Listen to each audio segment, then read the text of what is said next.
Hello everybody. Okay, so today is my husband's birthday and I wanted to share with you the card that I actually made. I wasn't planning on making one, but then I decided to craft today, and of course being his birthday I decided to make one for him. And this card was actually very easy, so I really wanted to share it with you on what I did because it was really so simple. Okay, so I didn't start with any specific sizes on this. It is approximately, the card itself is approximately a 5 by 7, or 5.5, sorry, 5.5 by 7. So I'm just guessing when I say this is the little mat that I started with would be, oh gosh, it's quite a bit smaller. So this way would probably be about 5.25 because it's quite a bit smaller. It starts here by about 4.5. I was mainly just kind of trying to go around the image. I just cut. I made the image and then I kind of cut around it and then re-inked it. Okay, so I'm going to explain to you how I did it because I think that it turned out really easy for how, or turned out really great for how easy and basic it was. The only cardstock I used was black and white. This was originally a white piece of paper, and then I matted black, and then I matted white, and then I matted it on, and then I put it on a black card base that I made myself. Okay, so what I did to start, I laid some color down up here with my Tim Holtz, the Broken China, and I went a good portion down just to kind of make a sky. And then down here for the green color, I used the Tim Holtz, the pine needles.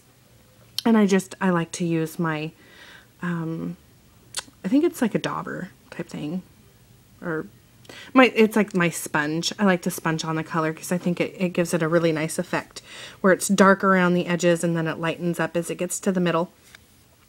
And then after I was done creating what I thought was a good sky scene, I used one stamp. Believe it or not, all of these trees are one stamp. It's my favorite stamp here.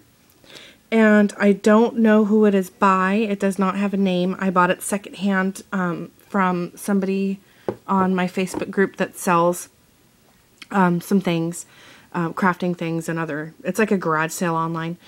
And what I did was I did first and second and third generation stamps. And if you don't know what that is, it's where you stamp off.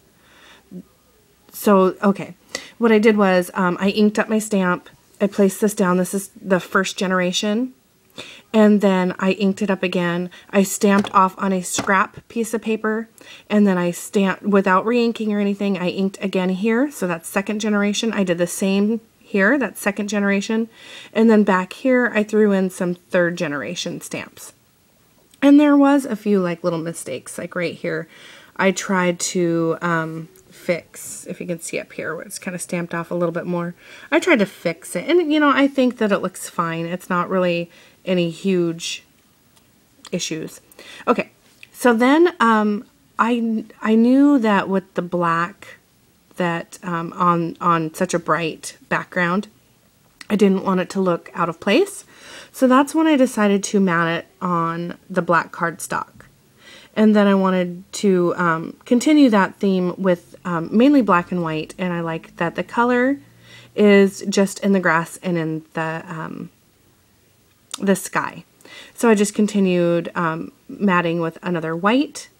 I made it a little bit longer here on the bottom, and I just kind of eyeballed everything. I wasn't going by measurements. I was going by with what I have and the widths of what I was using. And so I have some of this thread that I got, I think from Michaels, and I love it. It's a grosgrain, and then it's got some stitching on it. And so I did the cheater method, taped it in the back, and then I just tied a knot just to kind of keep it. I didn't want a bow. I wanted to keep it masculine. And then up here, I did a little banner, and I matted it, and then I cut around the banner so it would have a thin black edge, and then I just hand wrote that in a somewhat, what I would consider, more masculine cursive for myself, because some of my letters become very bubbly sometimes. So I was trying to keep it a little bit more simple for, that's just my own basic handwriting. And then on the inside, all I did was, I had measured it, went in about a 1/2 inch on the mat, and that's when I realized that the card was 5.5 by 7, so I made my mat 5 by 6.5, and then I put it down. And then I just off-stamped a tree, just to kind of keep it real basic, and then I'm not going to put a stamp or anything inside. I'm just going to write a little message to my husband.